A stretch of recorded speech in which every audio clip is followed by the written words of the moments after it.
প্রথমবার টাইটানিক যাত্রায় বের হচ্ছে। সবাই আমেরিকা যাচ্ছেন আরও একটি সুন্দর জীবনের খোঁজে। জাহাজের দায়িত্বে 62 বছরের senior captain Edward John Smith. যাত্রীরা তো বটেই, সাংবাদিক, এলাকার মানুষ সবাই ভিড় করেছেন। আর হবে নাই বা কেন? টাইটানিক প্রায় 269 মিটার লম্বা, 50 মিটারেরও বেশি উঁচু ছিল। সুইমিং পুল, খেলার কোর্ট, জিম, রেস্টুরেন্ট, সেলুন, কি ছিল না? শুধু তাই নয়, টাইটানিক সেই সময়ের সবচেয়ে অত্যাধুনিক প্রযুক্তির জাহাজ ছিল, কারণে একে আনসিঙ্কেবল বা ডুবতেই পারে না এমনটা বলা হতো।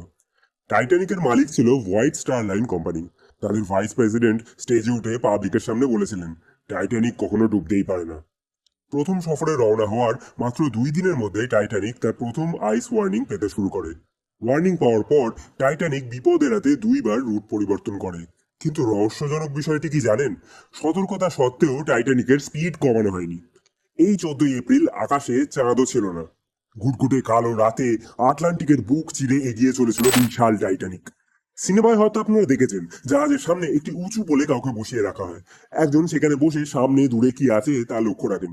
অফিসারদের ফোন করে বলে, জাহাজটি প্লিজ বাঁ সাইডে সরান, আমাদের সোজাসুজি একটা বড় আইসবার্গ আছে। এটা শুনে অফিসার জাহাজটি সঙ্গে সঙ্গে বাঁ দিকে ঘোরানোর নির্দেশ দেন। কিন্তু ততক্ষণে অনেকটাই দেরি হয়ে গিয়েছে। ঠিক 1 মিনিট পর 11টা 40 নাগাদ জাহাজটি গিয়ে আইসবার্গে ধাক্কা মারে।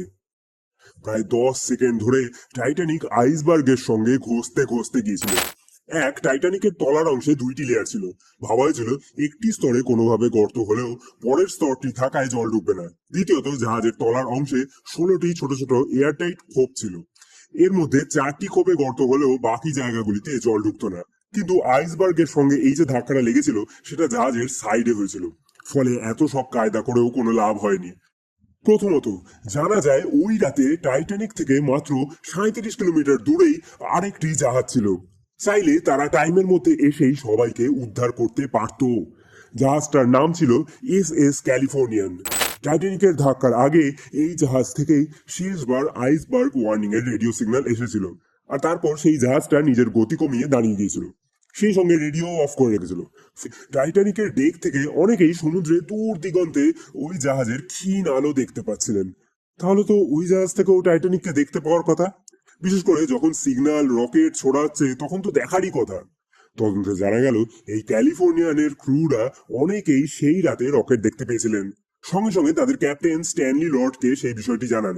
কিন্তু ঘুম থেকে উঠে ক্যাপ্টেন খালি বলেছিলেন, আরে না না, কোনো বিপদ টিপদ নয়, টাইটানিকে সব বড় লোকরা যায়, রাতে হয়তো রকেট উড়িয়ে পার্টি করছে।